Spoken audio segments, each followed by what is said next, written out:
Meron po tayong for sale na property dito sa Quezon City. So, Sikatuli Village po siya.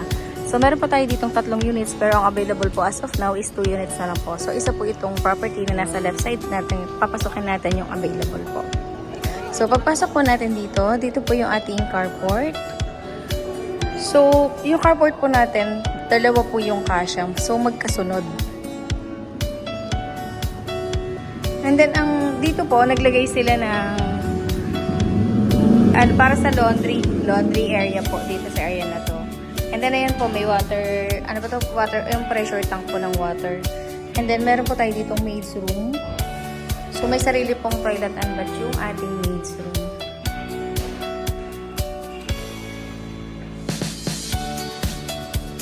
And meron din pong wardrobe na kasama or built-in cabinet.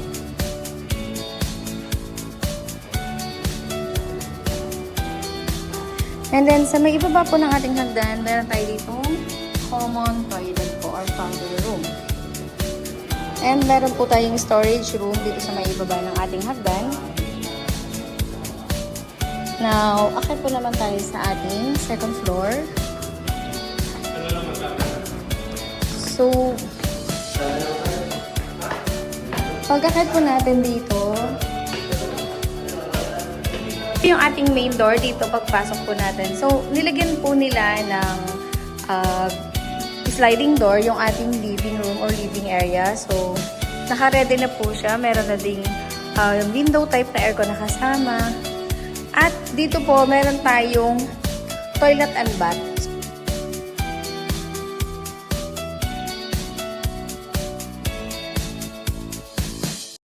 So, doon naman po tayo sa ating dining.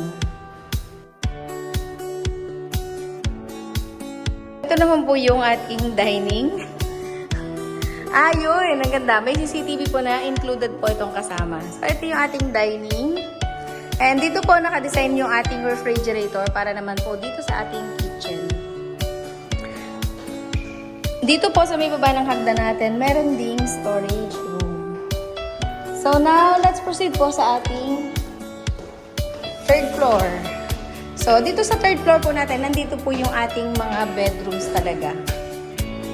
So, meron po tayo ditong 2 bedrooms. So, pag-akit natin, kaliwa at saka sa kanan yung ating bedroom po.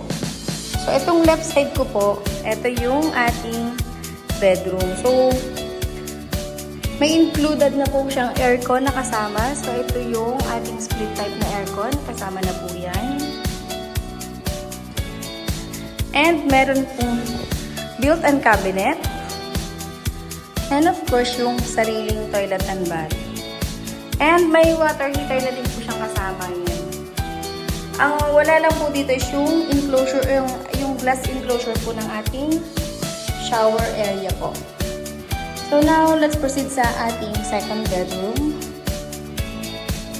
Ito pong cabinet na to is para dun sa mga sapatos, sandals, yun po yung use niya. So, ito naman po yung ating second bedroom. Pagpasok po, ito yung ating built-in cabinet. And then, ito naman po yung pinaka-bedroom natin. May kasama na siyang window type na aircon. Ang fit po na kama para dito or bed frame is queen size na bed. And ito po yung sariling toilet and bath niya. Siguro, ano yun? Yung isa po, I think lalagyan din po nila nitong glass partition. So, we'll confirm na lang po kapag nag-viewing po. Then, proceed na po tayo sa ating 4th floor. So, 4th story po yung ating building po dito. So, dito naman po, yan, may additional pa rin po na show rack dito. Yan. Ito naman po is para siyang bedroom siya, pero para siyang attic kasi siya yung pinaka-last na bedroom po. And same size lang din po siya dun sa baba, pero isa na lang po yun dito sa taas. Masyado lang siyang mababa yung ceiling po natin dito.